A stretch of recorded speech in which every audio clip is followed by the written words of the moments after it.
everyone, welcome to Academic Plus. Now we are going to start a new chapter which is solid state of class 12th chemistry.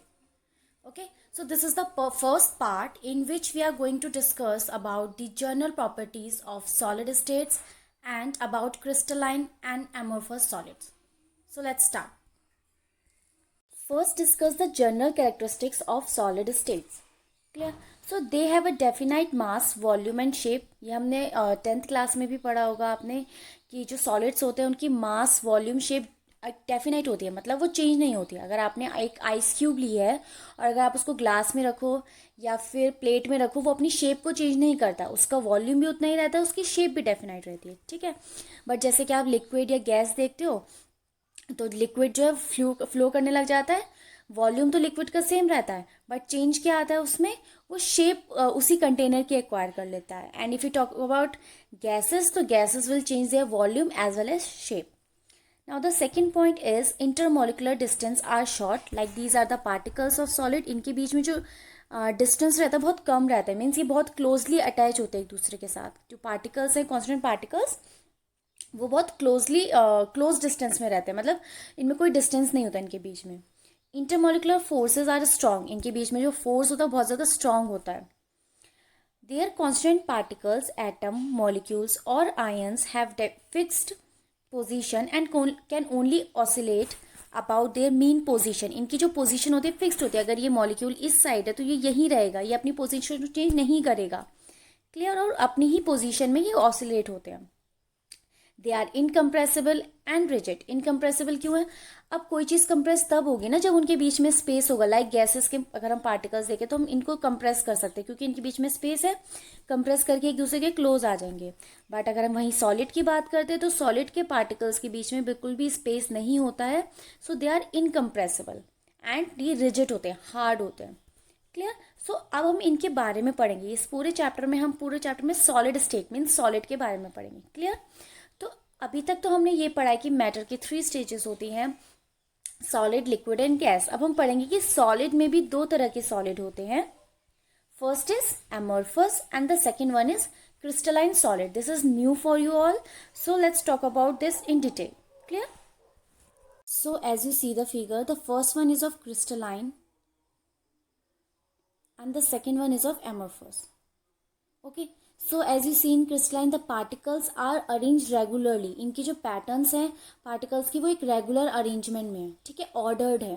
जैसे कि आप यहाँ इधर से देखेंगे तो पहले आपको एक कार्बन दिख रहा है, देन ये रिंग दिख रही है, then again carbon, then ring. एक अरेंजमेंट चल रहा है, एक रेगुलर अरेंजमेंट चल रहा है. अगर आप यहाँ से देखेंगे तो यहाँ पे ring, then again ring, then again ring. फिर यहाँ से देखेंगे अगेन रिंग रिंग. ठीक है, तो एक रेगुलर पैटर्न में जो होता है उसे हम क्रिस्टलाइन सॉलिड बोलते हैं. क्रिस्टलाइन सॉलिड्स के जो पार्टिकल्स होते हैं या कांस्टेंट पार्टिकल्स होते हैं, atoms, molecules, ions in crystals, is ordered and repetitive in 3D, 3 dimension में रिपीटेड होते हैं. बट अगर हम यहीं पे एमोर्फस का देखते हैं तो अगर हम यहाँ से देखें तो हमें दिख रहा, अगर आप इस साइड से देखोगे तो एक डिस्टर्ब, मतलब एक इरेगुलर अरेंजमेंट है कांस्टेंट पार्टिकल्स. यहाँ पे आपको 6 मेंबर की रिंग दिख रही है तो यहाँ पे आपको ज़्यादा मेंबर की रिंग दिख रही है, फिर आपको आगे अलग दिखेगी. फिर अगर यहाँ से देखोगे मतलब डिफरेंट, एक रेगुलर अरेंजमेंट नहीं चल रहा है जो इस तरह से क्रिस्टलाइन में चल रहा था. तो जो एमोर्फस सॉलिड्स होते हैं उनके जो कांस्टेंट पार्टिकल्स होते हैं वो इरेगुलर होते हैं. ठीक है, जो अरेंजमेंट होता है उनका इरेगुलर होता है. सेकंड अगर हम देखते हैं तो ये जो है लॉन्ग रेंज ऑर्डर होते हैं. लॉन्ग रेंज कैसे हैं? अगर आप यहाँ से देखोगे तो काफ़ी लंबी रेंज तक ये जो है एक ही पैटर्न में चलते हैं, सेम पैटर्न होता है इनका लॉन्ग रेंज ऑर्डर में. क्लियर. बट अगर सेम आप एमोर्फस में देखोगे तो एमोर्फस एक शॉर्ट रेंज ऑर्डर होता है. The arrangement of the constant particles in the solid has only short range order. ठीक है, इनकी जो रेंज है वो शॉर्ट है, रिपीटिंग पैटर्न में ज़्यादा टाइम तक नहीं रहते, ओवरऑल शॉर्ट रेंज ही रहते हैं. क्लियर. इनमें अगर हम थर्ड पॉइंट देखेंगे तो थर्ड पॉइंट इज जो क्रिस्टलाइन होते हैं उनका जो मेल्टिंग पॉइंट होता है बहुत शार्प होता है. They have sharp melting point. How? अगर हम इनको एक टेम्परेचर में, मतलब टेम्परेचर देंगे तो ये इजीली एकदम से मेल्ट होकर लिक्विड में कन्वर्ट हो जाएंगे एकदम से. क्लियर. मतलब ये ऐसे देखो, जैसे डिफरेंस बताती हूँ कि इनका मेल्टिंग पॉइंट जो है वो शार्प होता है. ठीक है, temperature they melt and become liquid. But in amorphous their temperature is soft, that is they melt and flowing over a range of temperature and can be moulded and blown into a various shape. मतलब जब हम इनको temperature देते हैं तो ये बहुत धीरे धीरे करके मेल्ट होंगे, मतलब पहले ये मेल्ट वाली शेप लेंगे, विस्कस शेप लेंगे, देन ये धीरे धीरे लिक्विड में कन्वर्ट होंगे। यहाँ पे ये जो इनकी विस्कस शेप आ रही है, इस शेप को हम अलग अलग, मतलब इस चीज़ को हम अलग अलग शेप में मोल्ड कर सकते हैं। क्लियर? तो इस तरह से हमें पता है जो क्रिस्टलाइन होता है उनका मेल्टिंग पॉइंट शार्प होता है एंड द एमोर्फस हैज हम बोल सकते हैं सॉफ्ट मेल्टिंग पॉइंट होता है। ओके। और अगर हम एक चीज़ देखें तो जो क्रिस्टलाइंस होते हैं उसके एग्जाम्पल होते हैं हमारे पास quartz. Quartz is SiO2। SiO2 is quartz.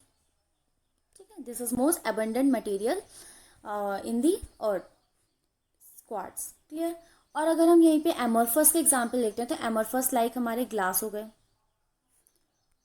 Plastics हो गए, रबर हो गए, इनके रेगुलर अरेंजमेंट नहीं होता, ये एमोर्फस होता है। आप देखते होंगे अलग अलग तरीके के आपको सॉलिड्स दिखते होंगे, तो यही एक जो है एमोर्फस कैरेक्टरिस्टिक्स प्ले करता है या रोल होता है, और एक क्रिस्टलाइन होता है। So these are the examples of amorphous and crystalline. So let's see the difference between crystalline solid and amorphous solids. अगर हम बात करें क्रिस्टलाइन की तो हमने देखी डेफिनेट ज्योमेट्री होती है, they have definite geometry over the long range, and amorphous are irregular geometry.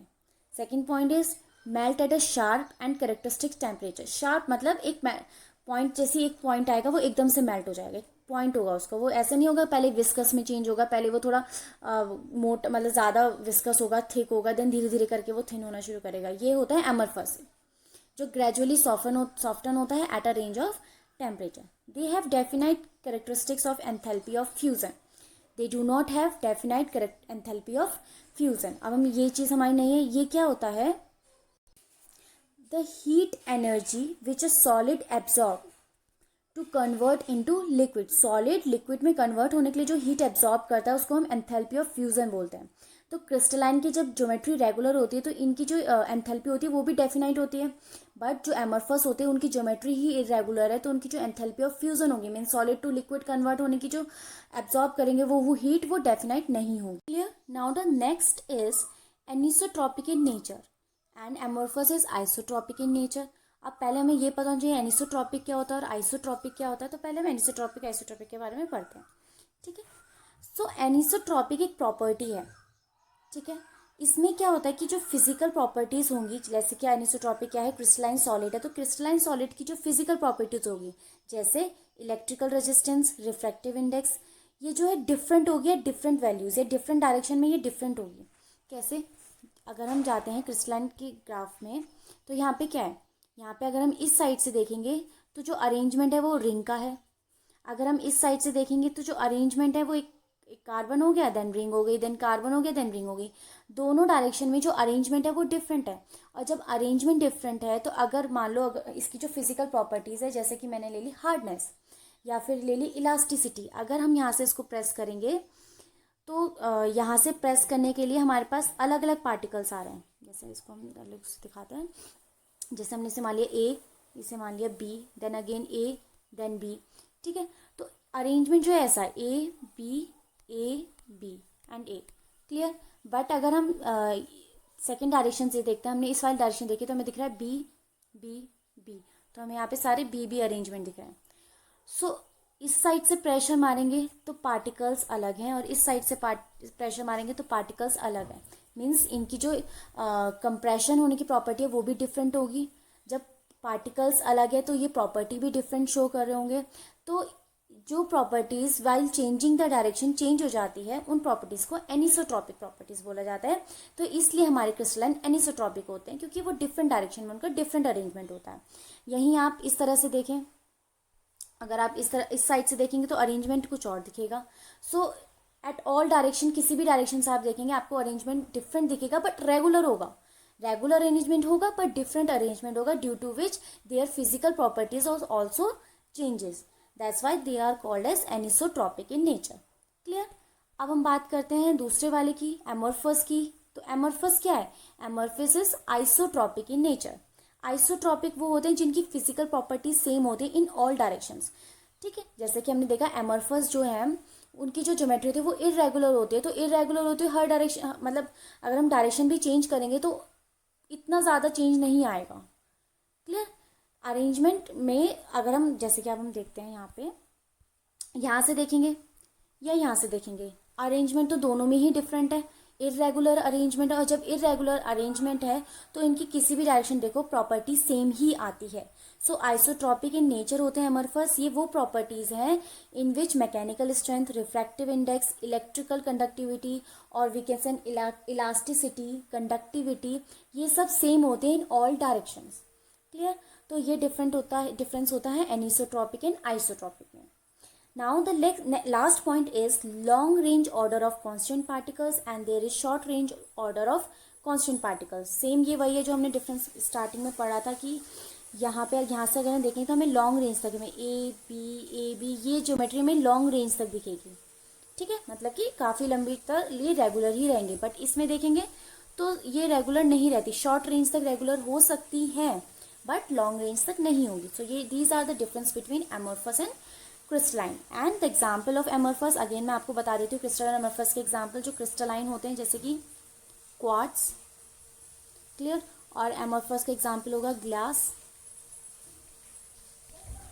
Plastics, rubbers etcetera. ये जो एमोर्फस सॉलिड्स होते हैं ना, इनको हम इनकी जो प्रॉपर्टी होती है वो सिमिलर हो जाती है लिक्विड से।